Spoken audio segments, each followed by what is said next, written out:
Bueno, ante todo, muchas gracias a Silvio Joscovich, director del Departamento de Educación de la Organización Sionista Mundial, ¿verdad? Tú Titular, eres, sí, de la Organización Sionista Mundial, titular, sí. tú eres el encargado del sensacional ser de pesas que acaban de hacer online. ¿Con cuántas personas? Nosotros calculamos que hubo alrededor de 4.000, 5.000 personas. El Zoom se cubrió con los 1.000 posibles que tiene el Zoom como techo para recibir integrantes. Se cubrió 3 minutos antes de comenzar el programa y después la gente ya pasó al Facebook y nos enteramos que hubo un montón de instituciones, radios judías de América Latina que también transmitieron desde el Facebook de ellos. O sea que fue un éxito total. Yo me quedé impresionado de la sed que tenía el judío en Latinoamérica de poder tener algo así, algo distinto de lo que nosotros llamábamos en Argentina, donde yo viví muchos años, lo llamamos el tercer ceder de Pesaj. O sea, tenías dos veces, hacías con tu familia, uno con la familia de tu mamá, el otro con la familia de tu papá, y después el tercer ceder era el comunitario. Y eso fue un poco lo que hicimos, un ceder comunitario, cultural. No comimos otra vez el pescado, ni el jrein, ni el pollo, sino que nos alimentamos espiritualmente. ¿Todavía, si alguien quiere verlo, lo puede encontrar? Está en el Facebook de la Organización Sionista Mundial, el Departamento de Educación de la Organización Sionista Mundial. Sí, lo buscan en el Facebook, lo pueden ver, eh, eh, realmente emocionante, principalmente cuando termina el ceder y los conductores llaman a cantar el Atikva, cosa que uno no canta la tikva en el Seder Pesaj. En mi casa no cantábamos la tikva cuando termina el Seder Pesaj. Cuando termina el Seder Pesaj, después de las 4 horas que estábamos sentados y ya aburridos y cansados de escuchar el Agadá, lo único que queríamos hacer es salir corriendo de la mesa. Pero aquí fue que terminó el Seder cultural y se pararon todos los 1.000, o sea, nosotros vimos nada más que los 1.000, los de Facebook no los pude ver, pero 1.000 personas, no, en realidad más, porque eran 1.000 que estaban conectados y había familias enteras que miraron el Seder. O sea, alrededor de 2.000, 2.500 personas termina el Seder de Pesaj y se paran. Gente con mucho problema de motor, gente adulta, gente joven, todos parados cantando la tigua, fue emocionante, impresionante. Silvio, antes de pasar a un tema terrenal y banal, hablemos de principios. Tu departamento en la Organización Sionista Mundial, ¿qué actividades hace habitualmente? Y si pensás que ahora, con la pandemia, van a tener que recalibrar de alguna manera porque han descubierto o han valorado otras formas de llevar a las comunidades judías a través de, por ejemplo, plataformas asincrónicas. Es interesante tu pregunta porque me parece que a partir de esta pandemia va a cambiar muchísimas cosas. Estamos en casa encerrados y creo que no entendemos hasta de qué envergadura va a ser el cambio que va a suceder en el futuro. Si hablo de la parte que nos corresponde a nosotros, la parte de educación, ¿qué escuelas van a abrir sus puertas? ¿Qué escuelas van a abrir sus puertas? ¿Cómo van a ser las escuelas? No solamente cómo van a ser las escuelas, cómo van a ser los alumnos, cómo van a ser los padres y cómo van a ser los profesores de esa escuela. Porque va a cambiar, estoy convencido que va a cambiar. Ya no estoy hablando del problema económico que está surgiendo en Israel. En febrero había 25.000 desocupados. Hoy en día está alrededor de 1.100.000. Me imagino que no estoy actualizado porque hoy se habrán agregado otros 20.000 más. Pero este problema económico que que se proyecta en todo el mundo y también en Latinoamérica, que es en donde hoy en día estamos poniendo más énfasis, hoy en día va a ser un problema muy serio cómo se va a vivir todo este tema con el asunto de la pandemia. Nosotros, una de las cosas que estamos haciendo en el departamento, si me permitís explayarme un poquito con respecto a nuestro trabajo, existe una cantidad de ofertas interminables que hoy podés engancharte a una conferencia, a alguien que te cocina latkes desde su casa y te enseña cómo cocinar, a enseñanza a distancia. Hay un montón de ofertas que hoy en día todo el mundo está proponiendo. Y te voy a dar un ejemplo. Nos cuestionábamos si queremos hacer un acto de Yom HaShoah. Decidimos no hacer el acto de Yom HaShoah porque vimos que había como 20 actos de Yom HaShoah en todo el mundo, donde quizás ayer no podías estar presente en un acto de Yom HaShoah porque se llevaba a cabo en otra ciudad o se llevaba a cabo en otro país. Hoy en día, con esto de la pandemia, abrió todo el mundo se abrió totalmente. La concepción mía es que la comunidad judía dejó de ser la comunidad judía de Panamá, la comunidad judía de Costa Rica o la de Uruguay, pasó a ser una comunidad judía latinoamericana, se abrió, inclusive fíjate, en Atzada Sheini, ustedes no tienen un poblado determinado de un lugar geográfico determinado. Eso es lo que ustedes viven hoy en día en Atzada Sheini, lo está viviendo ahora todas las comunidades se abrieron, ya no existe más la comunidad judía de Venezuela. Existe, por supuesto, pero se abrió, las fronteras se borraron, ya no es más, el Seder Pesach fue para 4.000 personas de toda Latinoamérica, o las charlas que estamos haciendo son charlas para toda Latinoamérica. Así es también Atzad Sheni, así son todas las instituciones que trabajaban anteriormente y ahora cambiaron su forma de trabajar, y aquellas personas individuales o instituciones que de repente salieron como hongos después de la lluvia. Hoy en día hay muchísima gente que propone algo, una oferta para la comunidad judía, por supuesto no solamente la comunidad judía, pero en el caso aquí de la comunidad judía, proponen una serie de propuestas en el cual no existían antes. O sea, son individuales y son instituciones que no existían, no participaban en el diálogo comunitario. Hoy en día aparecieron, pero aparecieron para quedarse. No se van a ir. Ellos van a continuar trabajando de esta forma porque nos enteramos que no hace falta que nos encontremos en Tel Aviv a las 4 de la tarde si podemos encontrarnos en el Zoom y no hace falta que nos movilicemos. O sea que todo eso, por un lado, cambió. Pero hoy en día el Departamento de Educación lo que está buscando es dar el valor agregado a esta pandemia que está ocurriendo en todo el mundo. Y el valor agregado es que estamos en un proceso con 8 consultores y con 17 directores de escuela de toda América Latina que estamos trabajando sobre el día después. El día después va a ser un tema que va a ser una crisis tan grande como esta crisis de la pandemia.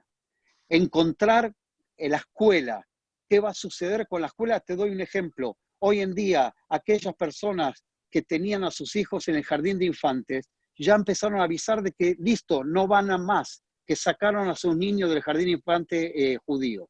O sea que ven que hay un problema económico, lo visualizan el problema económico y dicen, bueno, ¿sabes qué?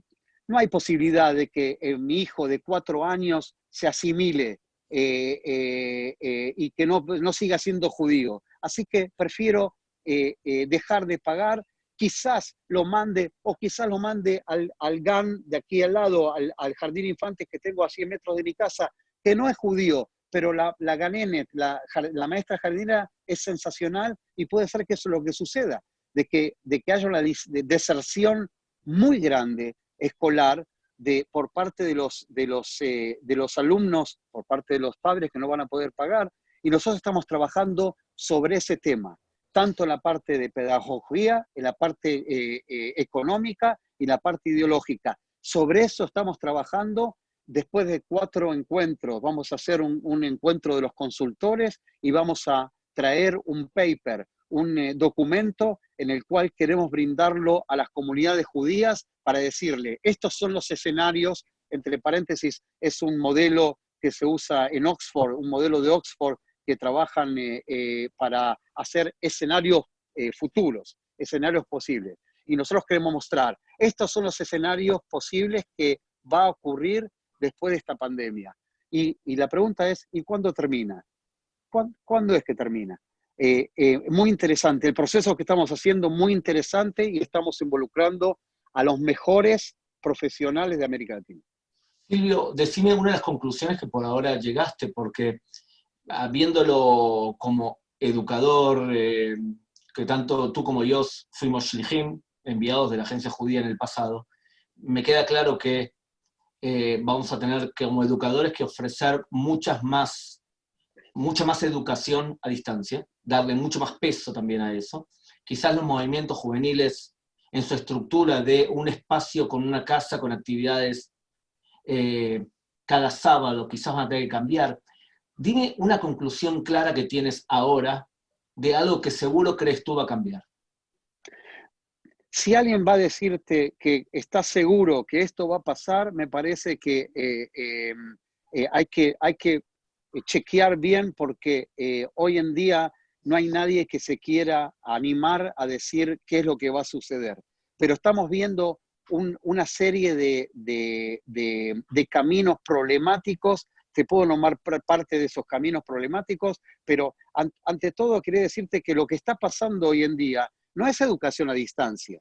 Educación a distancia es otra cosa. Esta es una educación de emergencia sanitaria, no es educación a distancia. Que yo me ponga frente a mis alumnos y que dé una charla o una sesión, una clase frente a mis alumnos, no significa que es una educación a distancia porque tiene otros parámetros de educación a distancia. O sea, hay que entender que lo que está pasando hoy en día es que estamos utilizando las plataformas tecnológicas para tratar de adaptar lo que yo hacía en la clase, adaptarlo frente a la computadora, frente al teléfono. O sea que es un tema complicado. Yo creo que uno de los temas más complicados que va a suceder, tengo la sensación, es el problema económico, es la caída económica de las escuelas judías en Latinoamérica, en toda Latinoamérica, principalmente en aquellos países que la educación judía es privada y es pagada en un 100%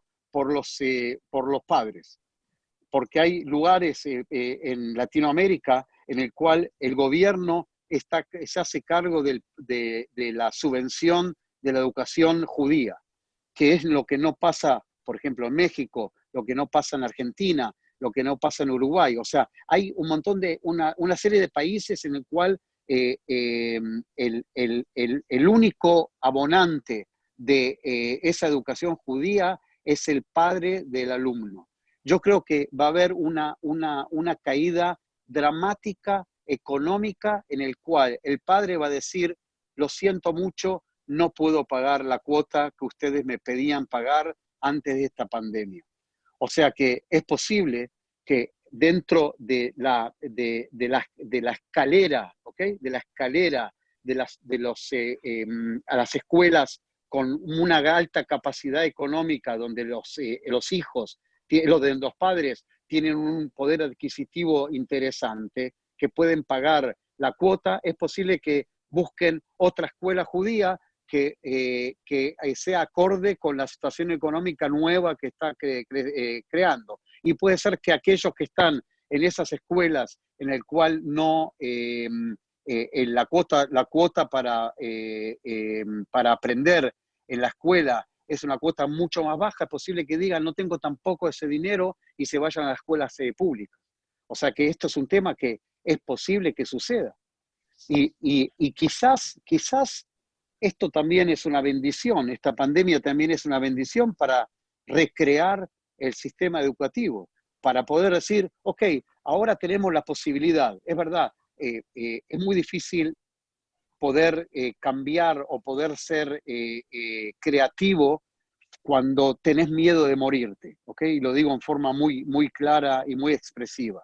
Pero sí existe la posibilidad de crear ahora un nuevo sistema educativo donde el teorema de Pitágoras, que no me ayudó mucho a mí en mi vida, cambie por formar a personas que sepan diferenciar entre el bien y el mal, para crear personas, unos buenos ciudadanos que puedan recibir al prójimo, que puedan aceptar de que están viviendo en un mundo que lo queremos que sea mejor, tanto social como físico. Y bueno, quizás esta crisis va a traer la posibilidad de pensar distinto, de pensar en el prójimo y pensar en este mundo que estamos destruyendo con nuestras manos.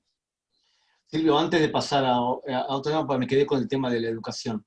Si la educación actual requiere escuelas donde judíos se juntan cada día a recibir educación judía presencial, el otro modelo es, por ejemplo, yo estoy estudiando ahora abogacía, y estudio abogacía a través de clases que me ofrecen mis docentes desde cualquier lugar del mundo, en este caso de Argentina, y recibo clases frontales, tengo que entregar trabajos y hay un seguimiento por parte de los profesores y tengo que cumplir ciertas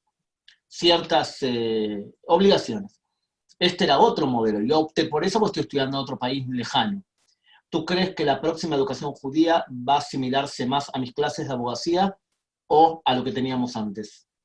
La alternativa esa vino para quedarse.